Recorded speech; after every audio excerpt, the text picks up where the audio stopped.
Bharatiya Janata party के जो MP जो लगातार बोलते रहते ना, निशिकांत दुबे, ये बोल रहे हैं कि जी यूट्यूब पर जो पाकिस्तानी एजेंडा चला रहे हैं, इन लोगों को सबसे पहले बैन करना चाहिए। सबसे पहले तो आपको बैन करना चाहिए उटपटांग उलझुल बातें करने के, और आपको अगर बैन ही कराना ना तो इन झूठे लोगों को बैन कराइए जो सिर्फ झूठ परोस रहे हैं या फिर देश के अंदर उन्माद फैलाने की कोशिश कर रहे हैं, दंगे फसाद कराने की कोशिश कर रहे हैं, जिसमें इस वक्त पब्लिक ब्रॉडकास्टर भी शामिल नजर आ रहे हैं, जिसकी शुरुआत मैंने आपको की थी। आइए अब आपको वो खबर बताती हूं।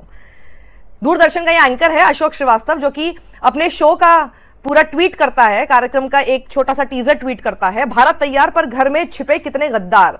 आज रात 9:30 से 10:30 बजे इन्होंने ये शो परसों चलाया, डीडी न्यूज को टैग किया गया, जिसके बाद जब ये नजर में इस वक्त खबर आई है सबके, आप सोचिए एक पैरोडी अकाउंट होल्डर है राहुल गांधी, उस तक को ये पता है कि क्या भाषा होनी चाहिए और इस तरह का शो नहीं होना चाहिए। वो एक पैरोडी अकाउंट होल्डर को बताना पड़ रहा है, एक जर्नलिज्म की डिग्री लिए हुए बैठा हुआ वहां पर एंकर बना हुआ प्राइम टाइम पर, उसको बताना पड़ रहा है कि क्या कर रहे हो तुम, ये जर्नलिज्म नहीं है। संकट की घड़ी में पूरा देश एकजुट है, लेकिन ये सरकारी एंकर कांग्रेस अध्यक्ष खड़गे और अन्य विपक्षी नेताओं को गद्दार बता रहा है। इसकी सैलरी सरकारी खाते से आती है, भारत के लोगों के टैक्स का पैसा खाकर यह भारत पर ही उल्टी करता है, पर क्या इनके ऊपर कोई कार्रवाई होगी? तो गुरदीप सिंह सप्पल हैं जो कि कांग्रेस के साथ हैं और पहले ये दूरदर्शन में रहे हैं, तो इनको टैग करते हुए राहुल गांधी लिखते हैं कि भैया श्री गुरदीप सप्पल जी, आप पहले दूरदर्शन में कार्यरत रहे हैं और अब कांग्रेस में उच्च स्तर पर काम करते हैं, क्या आपको लगता है कि एक सरकारी चैनल के एंकर की भाषा उचित है? एक वयोवृद्ध दलित नेता और प्रमुख विपक्षी पार्टी के अध्यक्ष को गद्दार कहना ठीक है? गलत है तो क्या कार्रवाई होगी?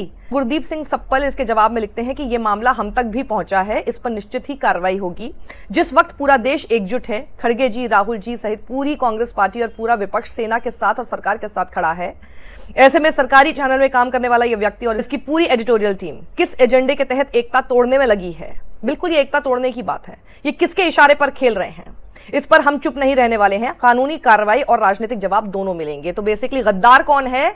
ये तो जो शो कर रहा है इस तरह का, उसी के ऊपर उंगली उठती हुई नजर आ रही है, और कांग्रेस के गुरदीप सिंह सप्पल का इशारा यही है कि किसके इशारे पर आखिर काम कर रहे हैं और ये क्यों कर रहे हैं इस तरह की हरकत। पत्रकार रोहिणी सिंह लिखती हैं, जब सारी ऑपोजिशन पार्टी ने अपनी तरफ से एक अनकंडीशनल सपोर्ट दिखाया है ये गवर्नमेंट के लिए इस वक्त, ऐसे समय में जब भारत पाकिस्तान से लड़ रहा है, सबसे ज्यादा हैरान करने वाली बात ऐसे में ये होती है कि एक पब्लिक ब्रॉडकास्टर जो कि एक शो चलाता है कांग्रेस के प्रेसिडेंट मल्लिकार्जुन खड़गे की तस्वीर के साथ और बोलता है कि वो गद्दार है।